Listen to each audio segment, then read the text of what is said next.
मुअज़्ज़ज़ सामईन व नाज़रीन, अस्सलाम वालेकुम रहमतुल्लाहि व बरकातुहू। नहमदुहु व नसल्ली अला रसूलिहिल करीम। अम्मा बादु फ़अऊज़ु बिल्लाहि मिनश शैतानिर रजीम। बिस्मिल्लाहिर रहमानिर रहीम। अस्सलातु वस्सलामु अलैका या रसूलल्लाह। अस्सलातु वस्सलामु अलैका या हबीबल्लाह व अला आलिका व सहाबिका या सय्यदी या हबीबल्लाह। मुअज़्ज़ज़ सामईन व नाज़रीन, आज मैं आपकी खिदमत में ख़वातीन के एहतिकाफ़ का तरीक़ा और ख़वातीन के एहतिकाफ़ के फ़ज़ाइल और मसाइल क्या हैं। एहतिकाफ़ का लुग़वी मतलब है अपने आप को एक जगह पर रोके रखना। एहतिकाफ़ की 3 किस्में हैं: वाजिब, सुन्नत और नफ़ल। वाजिब एहतिकाफ़ यानी आपने वाजिब एहतिकाफ़ को करने की मन्नत मानी तो एहतिकाफ़ करना आप पर वाजिब है। यानी सुन्नत एहतिकाफ़ जो किसी शरई उज़्र की वजह से टूट गया तो उसकी क़ज़ा आप पर वाजिब है। नफ़ल एहतिकाफ़ पूरे साल में किसी दिन भी आप कर सकती हैं। वाजिब और सुन्नत एहतिकाफ़ के लिए रोज़ा शर्त है। आज हम सुन्नत एहतिकाफ़ के बारे में बात करते हैं। सुन्नत एहतिकाफ़ जो रमज़ान मुबारक के आखिरी अशरे में आका हज़ूर सल्लल्लाहु अलैहि वसल्लम फरमाया करते थे।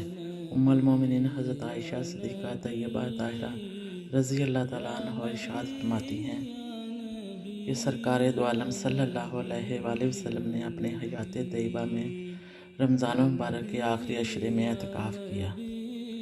बुखारी शरीफ में ये हदीस मौजूद है कि आका हुज़ूर सल्लल्लाहु अलैहि वसल्लम की अज़वाज मुताहरात भी एहतिकाफ़ किया करती थीं।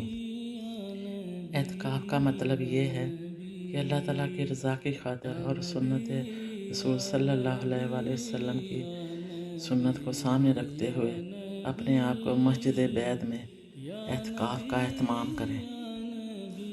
मस्जिद बैत उस जगह को कहते हैं यहाँ औरत अपने घर में नमाज के एक कोने को मखसूस करे कि मैं यहाँ बैठकर एहतिकाफ़ करूँगी, उसको मस्जिद बैत कहते हैं। एहतिकाफ़ का असूल मकसद ये होना चाहिए कि हम मस्जिद बैत में अल्लाह ताला की रज़ा और उसकी खुशनुदी को हासिल करना है। एहतिकाफ़ की शराइत ये हैं। बहनों से गुजारिश है कि एहतिकाफ़ की शराइत को गौर से सुनें और उस पर अमल करें। नंबर 1, एहतिकाफ़ शादीशुदा औरत के अलावा गैर शादीशुदा यानी कंवारी लड़की वो भी एहतिकाफ़ कर सकती है। शादीशुदा बहन अपने शोहर से इजाज़त ज़रूर तलब करे। नंबर 2, सुन्नत एहतिकाफ़ के लिए रोज़ा फ़र्ज़ है। अगर किसी वजह से एहतिकाफ़ के दौरान रोज़ा फासिद हो गया तो रोज़े के साथ साथ उसका एहतिकाफ़ भी फासिद हो जाएगा। अगर एहतिकाफ़ की हालत में किसी औरत को हैज़ आ जाए तो इस तरह उसका रोज़ा भी फासिद हो गया और उसका एहतिकाफ़ भी फासिद हो जाएगा।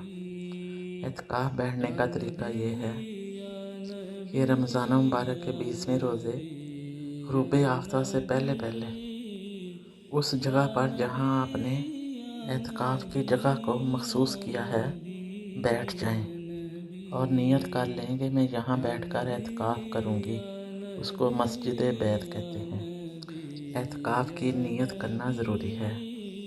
नियत असल दिल का इरादा है। सूरज ग़ुरूब होने से पहले पहले आप एहतिकाफ़ वाली जगह पर बैठकर दिल के अंदर ये इरादा कर लें कि मैंने नियत की रमज़ान मुबारक के आखिरी अशरे की सुन्नत एहतिकाफ़ की और नियत करें कि मैं एहतिकाफ़ की जो बरक़ात और जो नूरानियत है उसको हासिल करना है और दुआ करें कि हम तेरे और तेरे महबूब की रज़ा के लिए तेरे दर पर आकर बैठ गई हैं।